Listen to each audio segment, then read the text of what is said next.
Canada, how I appreciate your open arms to families like mine.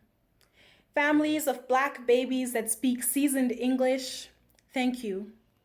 But this isn't a love poem, this is a please love me poem, as Black and brown faces leak translucent tears for the world.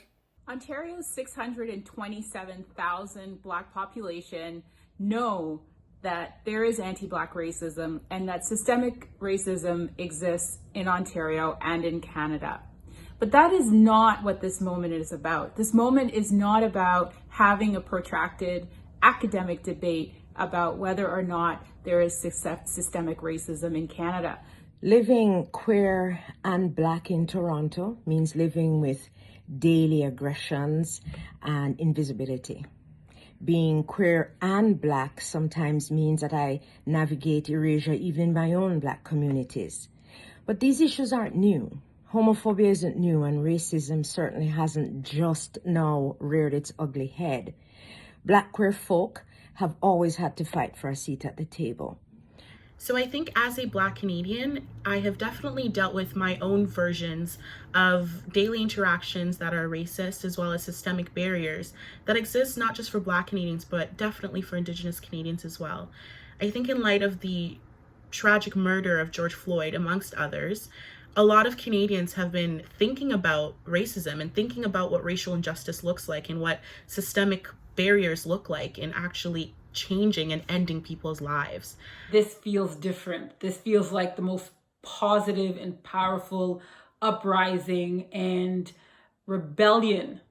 And for the first time, I'm actually not as skeptical when I think about, could this be different? Could this be the change that we want to see? Could this be the end of racism, it being the systemic and ongoing problem?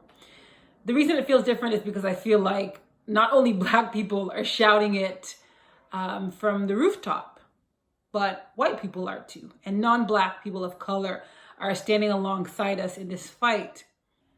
It's hard as someone who is Black, who feels like we're always hopeful that this is the change. We're always hopeful that this is the end of racism as we experience it and as we see it. But you don't want to hang your heart too high just in case you can't reach it. Just in case you're let down once again. I haven't had many words, to be honest, for the last while. I've just been angry and full of rage and full of grief and sadness at the Black death that's happened here, across the way in the States. What we need is a systemic change. We need a systemic change to the way institutions work. Every institution that has a hand in the construction and the perpetuation of anti-Black racism, whether we're talking education systems, whether we're talking healthcare, whether we're talking policing, must be addressed.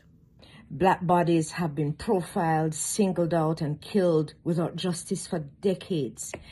And right now, as we navigate COVID-19, there is less access to healthcare for Black communities, hence the immense impact of COVID on Black bodies.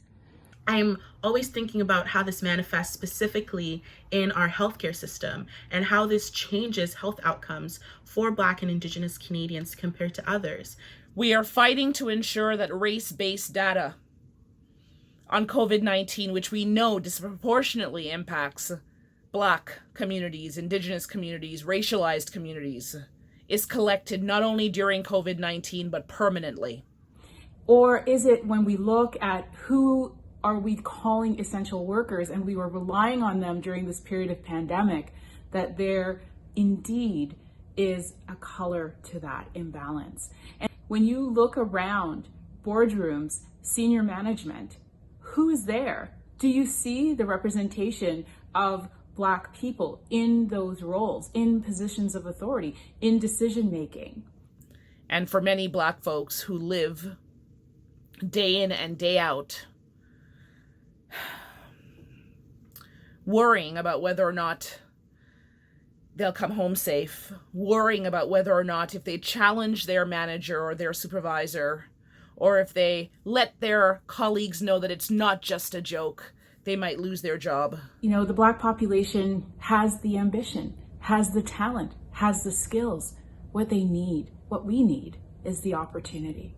If you have the privilege, if you have the power, stop asking people of color what we are going to be doing about racism, because in a way that's blaming us for it. We are not responsible for its existence. It's something that happens to us. It's something that we experience. That is really not our fault. The marches are powerful and beautiful. They raise awareness of the immense volume of work that still needs to be done to dismantle racist ideologies. We shouldn't always have to remind the world that our lives matter.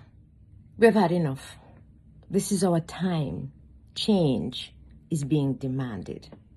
We need to end anti-Black racism.